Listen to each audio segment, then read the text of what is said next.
Good morning, folks. We've got all sorts of news here today. Sun playing with fire on the northeastern limb, a preposterously undamaging massive earthquake, update on a key climate team, a new cosmology topic, and a deeper look at suspiciousobservers.org. But first, we're coming to spaceweathernews.com to find that while the northeast plasma filament extension was the prettiest feature on the Sun the last day, the active regions and southern coronal holes are where the Sun can affect our planet now. It turns out that the southern coronal holes did push an intensified stream.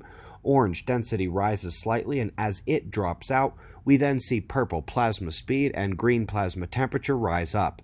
While the impact is clearly seen here, top speed mark didn't hit 500 kilometers per second. It is a weak to moderate stream so far, so the geomagnetic activity resulting from it is weak to moderate.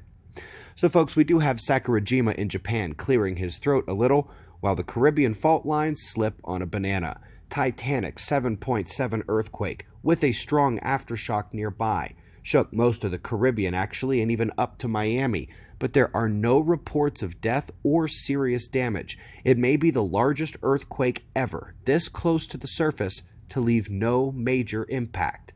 People were stunned but easily able to pick themselves back up off the ground, and while Daddy Duty kept the human forecast from presenting the night before, we did have two blot echoes nearby within the 3-day window. OLR and solar polar fields are expected to update today, so we'll be looking for those signals in atmospheric and solar indices tonight. Moving on to an excellent blog article from a weather expert showing how the currently abysmal U.S. forecasting models might be able to take advantage of an opportunity to improve. There is a reason why so many U.S. studies do not use U.S. models. They are just bad. Excellent article is linked below, and in that climate and weather realm. Who here doesn't remember the mutiny that started it all? The team from Princeton who shook up the climate story in late 2017, spurning a surge of such proclamations from scientists across the world. But what have they themselves been up to? Well, just last month they got a paper into Climate Dynamics. It's a lot of confirmation of their previous claims and a bit of forward-looking projection. But their real gem the last few years was not allowed in a proper journal. They had to put it on Cornell's preprint archive. I wonder if the trouble with that one was that it not only blamed the sun-cloud interaction for the uncertainties, but tied them to both the global warming pause and decadal cycles in weather, which are driven by the sunspot cycle. They learned fast that just because you profess at Princeton doesn't mean you get to slash the global elite's propaganda machine, and so they quietly and covertly continue their mutiny in non-obvious critiques and tweaks of the current paradigm.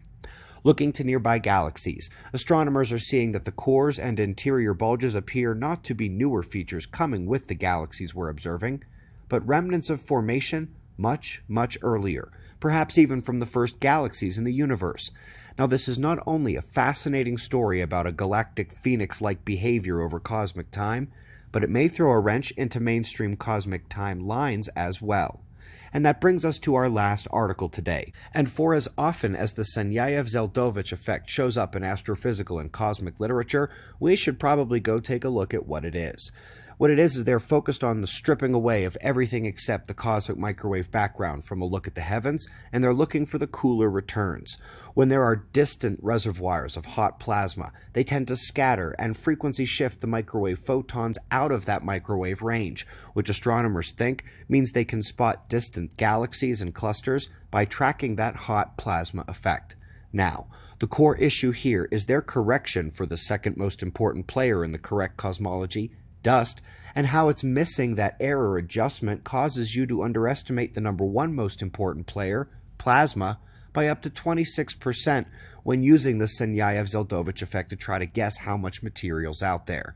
That is not exactly a tiny amount to be missing, and since that material is found within those plasma clusters affecting the microwaves, then we know it's more of the missing matter inside the systems they seek to describe, rather than spread out, diffuse, sparse, and random.